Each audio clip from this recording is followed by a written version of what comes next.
Alialo Nyame, recently we have seen so many issues unfolding back home or in the Gambia. And Ngabaro Jele, he was talking about the media. Media doesn't write anything good about his government. That's one thing. We have seen Ismail Ceesay, who has turned to be the new spin doctor, also attacking the media, attacking, he has been doing so many things. Human rights activists, journalists, and so on.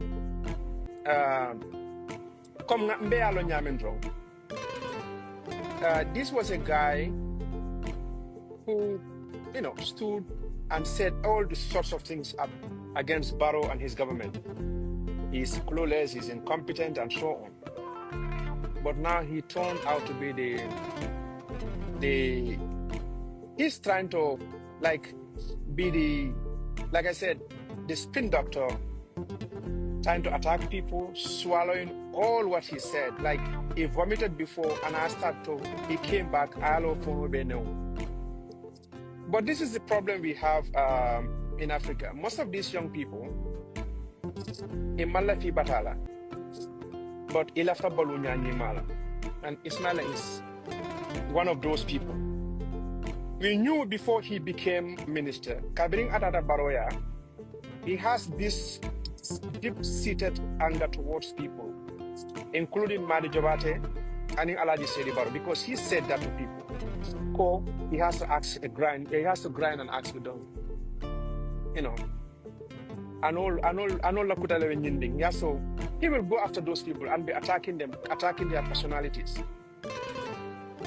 And Ismaila Multimengalonko, his records are not clean. We know. He said here, he was in Europe, I remember so many things that people know. Here is a guy who falls in two categories. Number one, you call yourself an educated guy. You know what educated people do? Let me give an example of professors, university lecturers. Let's say Kenya, Professor Wangari Maathai, the lady behind the Green Belt movement. She planted over millions of trees.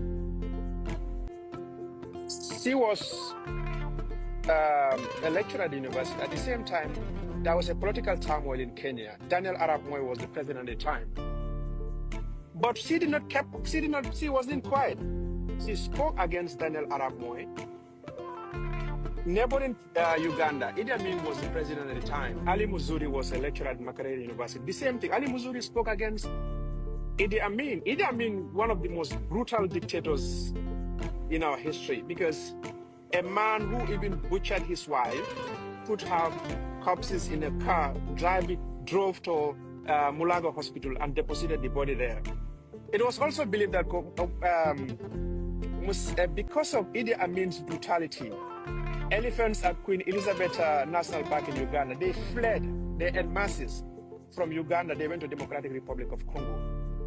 But Idi Amin Nalo brutality bay, Ali Muzuri spoke against Idi Amin. He had to flee. Going the same Uganda, under Yoweri Museveni, Stella Nyanzi also did similar thing.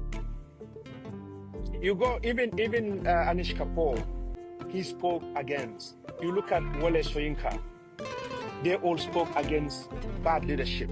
Chinua Achebe, when he started, it was, colonialism in Nigeria. Things fall apart.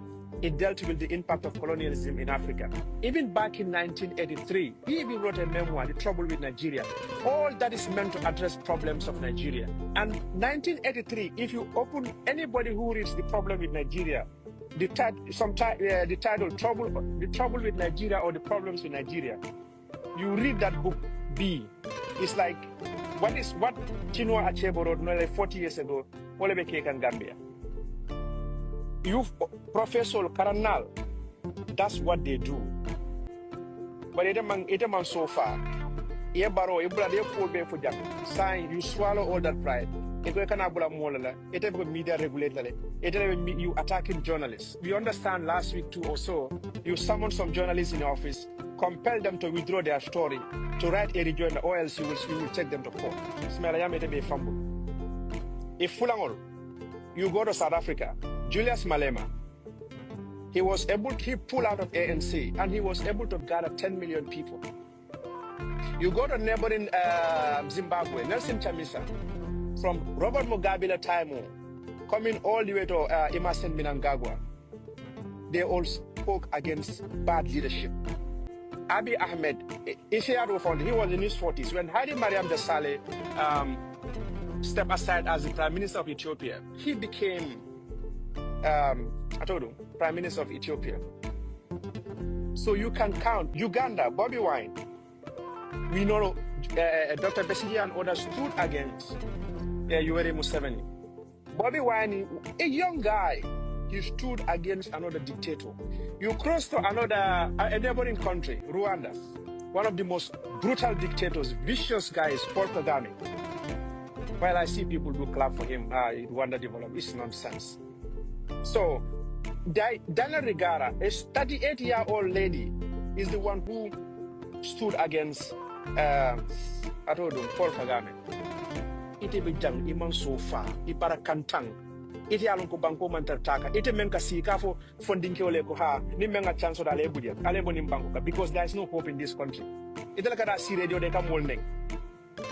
Ndala Islam o memfo na dino o memfo na tradition and culture memfo. Ni muso de la sala. Ika sobe yale ke. Ye kuro ke ya fudu. Ala Isedi Barrow did not do anything wrong. Ala Islam on ala culture and values in Mendiala. That's what he did. He kuro le ke muso fudu. Ede mulano, pwede ma pwede samuta, ede ni musole be staring in my memfu. You should be ashamed of yourself to be attacking people. Going back to some of these young people, if Fulan Wole could even never in Senegal, Osman Sonko, John Mai, Guy Marissanya. But he left a balunyala, ila sodomasi. So you have to be a loose puppy and start going after the people. I know we will tell you this. You know, there are people who try to do this. You cannot regulate the media. And I'm not sure if you want all-out war. Because if you want to overstretch this, there is journalism and there is mock rhetoric. I'm not sure you want to get into that level with people. Journalism,